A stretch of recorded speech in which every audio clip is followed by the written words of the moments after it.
नमस्कार मित्रों।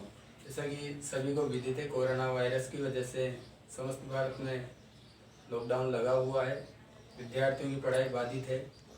हम केशव विद्यालय ऑनलाइन ग्रुप चैनल पर ऑनलाइन क्लासेज आजकल जारी हैं। उसी क्रम में हम सब शक्ति का अध्ययन कर रहे थे।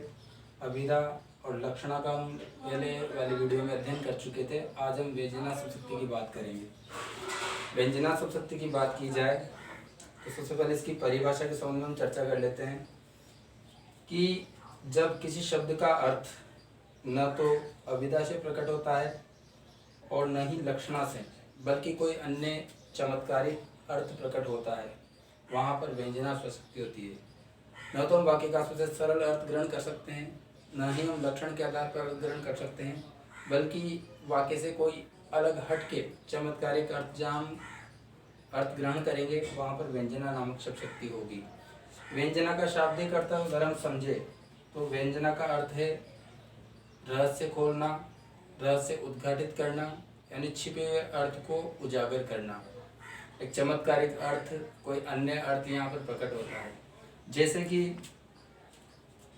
इस शक्ति से संबंध में हम चर्चा करेंगे। इसके प्रकार की बात की जाए तो व्यंजना शक्ति के दो प्रकार माने गए हैं। एक शाब्दिक व्यंजना, दूसरा आर्थी व्यंजना। शाब्दिक व्यंजना की बात करें तो जहाँ चमत्कार शब्द में निहित होता है, शब्द में छिपा हुआ रहता है चमत्कार, तो वहाँ पर शाब्दिक व्यंजना नामक शक्ति होती है। और जब चमत्कार शब्द में नहीं होकर के पूरे वाक्य को पढ़ेंगे, ग्रहण करेंगे, उस अर्थ में जब चमत्कार छिपा होगा, वहाँ पर आर्थी व्यंजना नामक शक्ति होती है। परिभाषा की बात करें, जब जहाँ चमत्कार शब्द में निहित हो, किसी वाक्य में अगर शब्द में चमत्कार निहित हो, वहाँ पर शाब्दिक व्यंजना नामक शक्ति होती है। उदाहरण देखें, चिर जीवो जोरी जुरे क्यों न स्नेह गंभीर, को घटी ये वर्षभा अनुजा वे हलदर के वीर। इसका अर्थ हम ग्रहण करेंगे। पहले चिर जीवो यानी यहाँ पर कहा गया है चिर जीवो यानी आप दोनों लंबे समय तक जीते रहें। जोरी जुरे आपकी जोड़ी हमेशा बनी रहे। क्यों न स्नेह गंभीर और आप दोनों में गंभीर स्नेह, गंभीर प्रेम क्यों न हो। को घटी आप दोनों में से कौन कम है।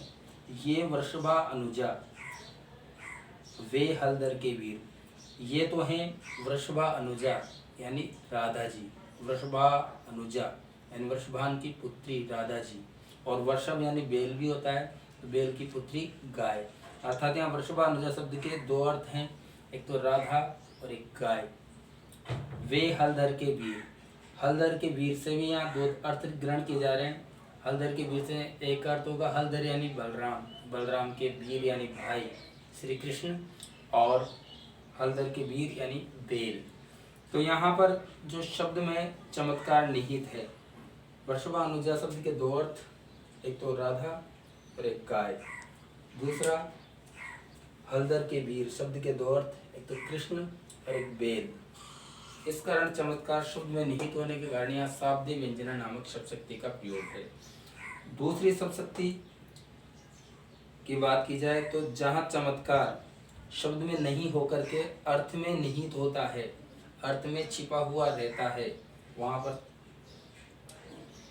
वहाँ पर आर्थी व्यंजना नामक शक्ति का प्रयोग किया जाता है। अर्थ में अगर चमत्कार निहित है, वाक्य को पढ़ेंगे, शब्द को अर्थ ग्रहण करेंगे, तो चमत्कार अर्थ में निहित होगा, तो वहाँ पर आर्थी व्यंजना। जैसे अध्यापक जी ने कहा 4 बज गए। अब यहाँ 4 बजने से तात्पर्य विद्यालय का अवकाश होने का समय, विद्यालय की जो घंटी है वो लगने का समय, सभी छात्रों के घर जाने का समय, विद्यालय के बंद होने का समय, यानी हम अनेक अर्थ यहाँ पर ग्रहण कर सकते हैं। जैसे माँ ने पुत्र से कहा अंधेरा हो गया, तो अंधेरा होने से तात्पर्य भोजन का समय, गायों के घर लौटने का समय, मंदिर में पुजारी के पूजा करने का समय, यानी उसमें कई अर्थ निहित हो सकते हैं। जैसे अपन सो के उठते हैं, उठते ही माता जी कहती है कि सवेरा हो गया।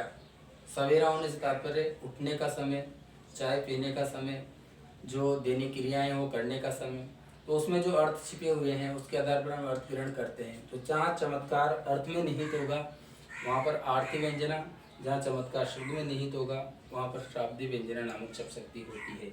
और दोनों से न चमत्कार, जब अर्थ न तो अभिधा से ग्रहण किया जाता है न लक्षणा से ग्रहण किया जाता है, बल्कि कोई अन्य चमत्कारिक अर्थ प्रकट होता है, वहाँ व्यंजना नामक शब्द शक्ति का प्रयोग किया जाता है।